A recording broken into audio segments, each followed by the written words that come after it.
Hey, what's going on, guys? It's Mike Gastin, and today we're going to talk about your next move. That's right, your next move. We're in the midst of crazy time. It is just crazy with the pandemic.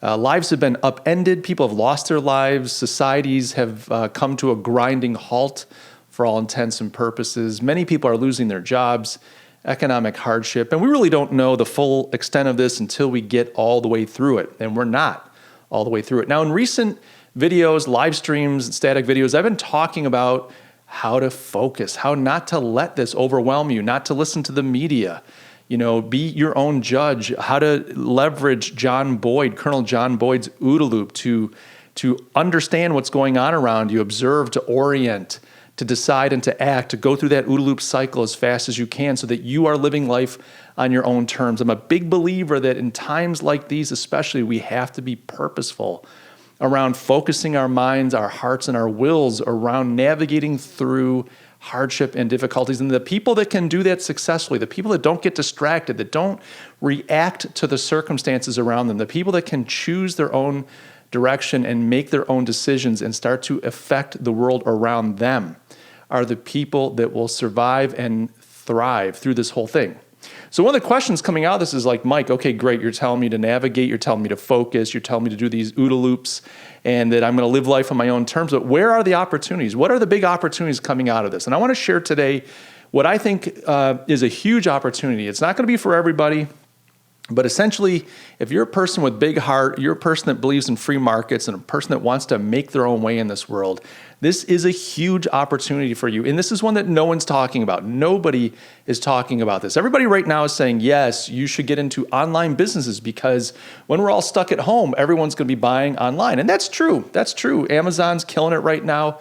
Walmart is making big moves, trying to get deeper and deeper, more established in the online space. There's going to be a battle for the online space. So okay, that's great. But let's put that one to the side. There's 1,000 different YouTubers out there that are going to tell you about how to get into an online business with Amazon and direct to drop ship and et cetera. Okay, that's not what this channel is all about. I want to share with you an opportunity that nobody's talking about. And specifically, that opportunity is to acquire an existing business. Now, I did a video about 2 years ago. I think it was like one of the first videos I did, like maybe 5 or number 7. I can't remember exactly.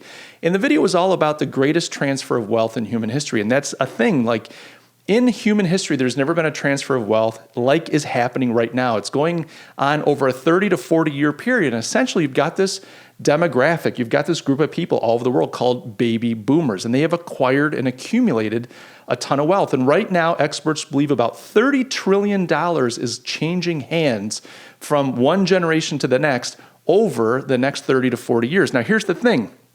9 to 10 trillion of that dollar amount, $9 to $10 trillion is liquid, meaning, yeah, it's cash, it's stocks, it's bonds, it's stuff that can be moved around. And that kind of stuff you and I are not necessarily going to get our hands on. 9 trillion is going to go to people that are in a will. Hey, I'm dying, I'm leaving this to my son and my daughter, they get all my investments, etc.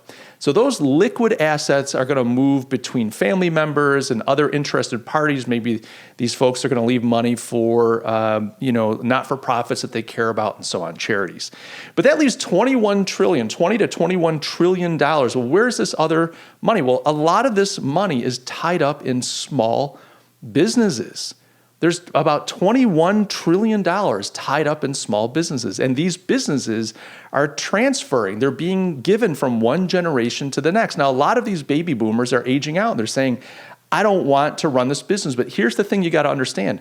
For a lot of these small businesses, these are called lifestyle businesses. The owner made multiple 6 figures, lived in a great house, probably belonged to a country club, owned a boat, maybe a little cottage, had a really good life, but they weren't trying to go public. They weren't trying to get this thing onto the stock market. They weren't trying to become a multi-billion-dollar business. They want to throw off a few million a year, employ a bunch of people, have a nice position in the community, provide some jobs, and make a great living in the process. But the problem with those kinds of businesses often is there's no exit strategy.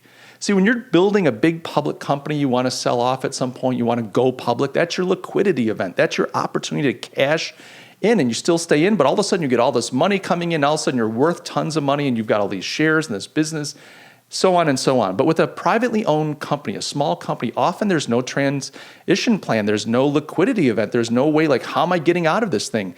And that person's life is wrapped up in that business. Their retirement is depending on that business. Now, sure, they probably saved and threw some money in 401ks and might have some real estate. Like they're not only relying on that business, but they want to retire and cash in on that business. Now, sometimes they don't have kids. Sometimes their kids are just not interested in the family business. You know, my dad's got this family business, but he put me through law school. I'm an attorney. I don't want to run a factory. I'm not interested. Not my thing. I'm a successful attorney. And oftentimes it's, there are no children. Maybe the children have their own businesses. It just doesn't fit. And so you've got this baby boomer who was counting on cashing in their business. They were hoping maybe one of their kids would buy it. They were hoping that there would be some other opportunity. Maybe a competitor was going to buy them, but it's not worked out. And here's the thing. It's fine when you're 45 saying, I'm trying to figure this out. Now you're 50, now you're 55. I've got time. A lot of these people are 60, 65, 68, 70 years old. They were not expecting to be in their business this long. And look at the economy around us. And they're thinking to themselves, if I sell this business right now, it's going to go at a fire sale. I'm not going to make the money that I need to make. And this is where there's an opportunity for you, because you're listening to this right now and going, Mike, I don't have any money to buy a business. There's no way I can afford to just come in and buy a business. And I have good news for you, my friend. You see, money isn't everything. Money isn't everything. And that's a classic mistake that people make. It's like, oh, if I want to buy a business, I have to have money. I bought $1 million business when I was younger. I didn't have a nickel. And I was able to acquire that business. So there's a lot of ways to do that. And think for a moment right now, what's more important to a seller? Let's say there's this guy who's got a $3 million company, little manufacturing company, does $3 million a year, handful of employees. Right now you've got this pandemic and his business has taken it in the neck. This business that was worth $3 million or worth more now is worth half that. So what does he want to do? Does he want to sell? Let's say you show up with a briefcase full of money. Now, if he's bleeding to death financially, he might say, yeah, I'll sell.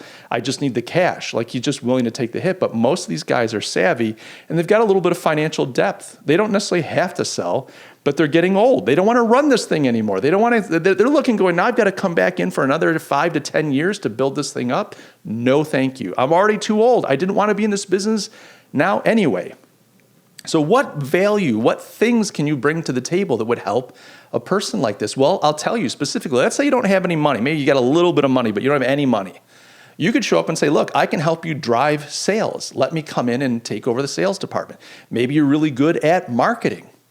I think these outside kind of forward-facing revenue-generating skills are going to be so important right now. If you're a person that has a lot of energy and you're young and you know how to close deals, if you know how to put together marketing campaigns, build funnels, bring customers to the table, maybe modernize. Maybe you're somebody that's great with online stuff. Maybe you're not a great face-to-face salesperson, but you know how to build funnels and systems and processes that are digital that drive revenue.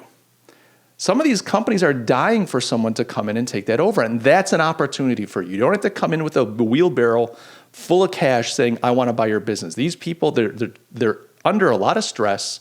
They don't have options, and the clock is ticking for them, and they don't want to sell the company at a wicked discount. And this is an opportunity for somebody with no money but some skills to come to the table and say, look, let me partner up with you and put it on the table. Here's what I'm looking for. I'm looking for an opportunity to buy something. That's what I want. I want to be an owner. But I'll work with you, mentor me, let me come in under your wing. Let's put an agreement together. Let's get an attorney to draw up an agreement. I'm going to do these things. I'll take over certain responsibilities. I'll take the pressure off you and help grow this business back up. But then we will have a thing where I'm buying it out over time. If I help you grow it and we're successful, maybe I'm able to use some of the profits that I help you generate to buy the business from you. There's so many creative ways that you can put together a deal like this. And this is an opportune time. Now the question becomes, okay, that's great, Mike. Where do I find these businesses? I go on Google and I just search for businesses? No. Here's what you do. In your town, there are accountants and attorneys and financial advisors. There's a class of business professionals that are trusted advisors to these business people. There's a group of people that advise them. And these people right now are talking to their attorneys. They're talking to their accountants saying, I don't know what to do. I'm trying to figure out how to navigate. As we know, I wanted to sell this business 5 years ago and I didn't. Now I'm kicking myself because now I'm stuck with it and it's not worth as much. What do I do? So what you're going to do is you're going to start reaching out to these accountants and attorneys and advisors to these business people, and you're going to get coffee meetings. You're going to get, I know right now we can't sit together with everybody, but you will soon. But get on the phone with these people, get in front of these people. Don't do the lazy thing. Don't send emails and text messages. That's BS. Business gets done face to face. So yeah, use email to reach out, but get a meeting, sit down and tell them who you are, tell them what you bring to the table, and tell them the kind of opportunities that you're looking for. Tell them, look, I want to help. I know that there's this dynamic. I know there are these kinds of companies out there. I'm not asking for the world. I'm not even asking that owner to risk anything. I'm just saying, let me come alongside.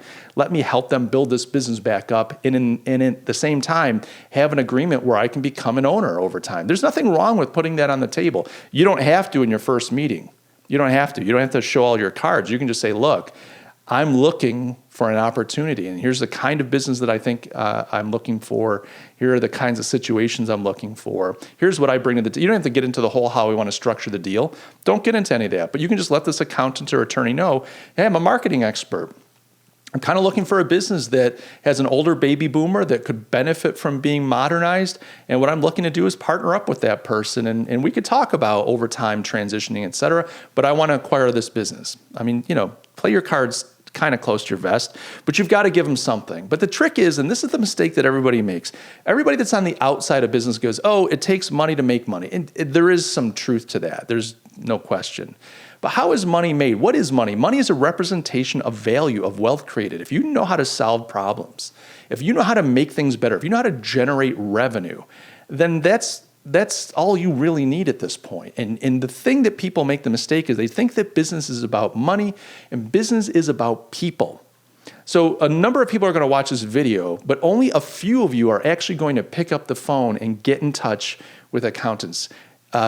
Fortune favors the brave. You've got to get brave. You've got to be willing to put yourself out there and get in touch with these people and have coffee meetings. And my advice to you is pick some crappy small-time attorneys and accountants to start with. Get the rust, knock the rust out of your gears. Get yourself flowing. Feel a bit more comfortable. Use them as a trial run. Make your mistakes. Feel embarrassed. Who cares? The sooner you can get over your own fear, the sooner you can get over your own pride, the sooner you're willing to make mistakes and just reach out and connect with people, the sooner you'll start to get a clearer picture of where the opportunities are, the sooner you will make a connection that is going to be so valuable to you. You're going to find an accountant or an attorney or someone that's going to say, you know what, I want to help you. I like you. You're a smart kid. You're a smart guy or gal, and I'm going to connect you. I've got a client that I think, well, how much can it hurt? How much can it hurt for me to connect you guys?